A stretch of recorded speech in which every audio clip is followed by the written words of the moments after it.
Senator Capito.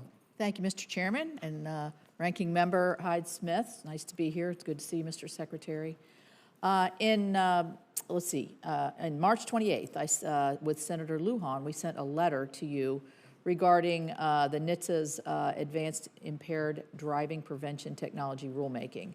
Safety on the roads, especially in the windy and mountainous roads of my state, scattered across West Virginia, is a top priority for me, as it is, I'm sure, for you. I'm eager to see these promising technologies in new cars starting in 2026, as the IIJA has required. I understand that the comments received have been robust, and I hope that this is a top priority for NHTSA, as this action will save thousands of lives and make roadways safer. The NTSB's comments note that NHTSA is over a decade behind on these technologies, and automakers note that adding these measures could add to increased costs and consumer backlash. How are you balancing these competing comments, and do you anticipate that such a wide swath of comments could delay the final rule before it's finalized in 2026?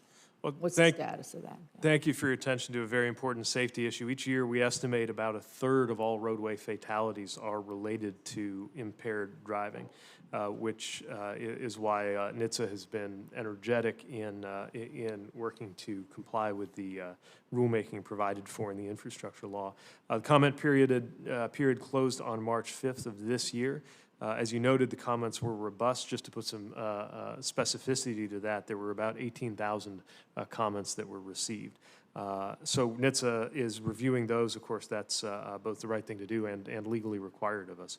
And we do need to make sure that we balance all of the different concerns that are in play, but do it in a way that, at the end of the day, meets our safety mission.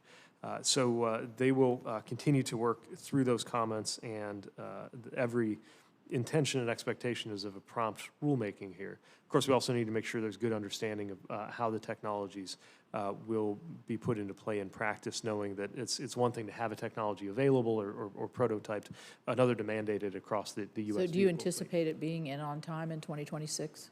I haven't received a definitive timeline for NHTSA, I think, because they're still grappling with the substance of the comments that have come in, but that'll certainly be our aim. Okay.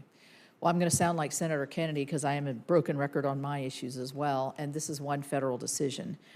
We put that in the IIJA, and one of the key components is the 2-year goal for completing the environmental review process. I've been told that these provisions have been implemented.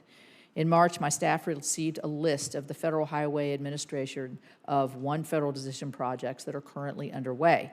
There are 8 projects on that list. Hard to believe there's only 8, but there's 8 on there. Of these, 6 are listed as currently extended or delayed and are expected to have an extension or a delay in the future.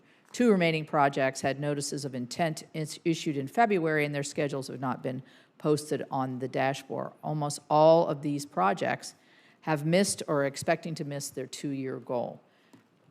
I find this very frustrating. The point of this is to move projects, not just to get the projects done, but it saves money. You get more projects done if you can do it in a timely fashion. Will you commit to making the relevant staff at the department available to brief my staff on the challenges facing each of these projects and what the agency is doing to address these? Yes, we'd be happy to engage with you on that. I can assure you nobody's more impatient about getting projects done than... What do you attribute the delays to? Each project has, of course, its own characteristics, but we can only certify that permitting has been met if it's actually true. So a lot of it is a back and forth with the state. But I've directed our team to accept a kind of moral, if not legal, responsibility for how the states are doing, to be side by side with them. Well, but it's not really just meant for the states. It's meant for all of the federal agencies to be cooperating and moving into a one federal decision. What kind of accountability are you asking for? EPA, Corps of Engineers, Fish and Wildlife? Yeah, so that's part of why we have the kind of interagency partnerships that were stood up through the White House's leadership on implementing the bill. And I think that's reflected in the fact that, for example, every schedule posted on the dashboard for an EIS that has been initiated since the Fiscal Responsibility Act passed is shorter than 2 years, compliant with statute in that regard.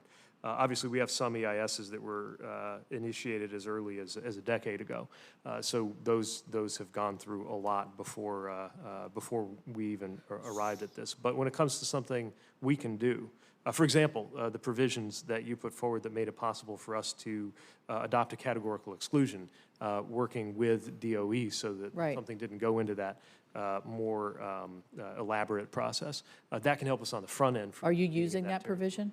Yes, I believe that's. Could we have follow-up on that? how's that? Which ones are, could we Yeah, have sure the thing. follow-up on that? Yeah, we'll try to get you a sense of how that's coming to play in the EV Yes. projects. Yes.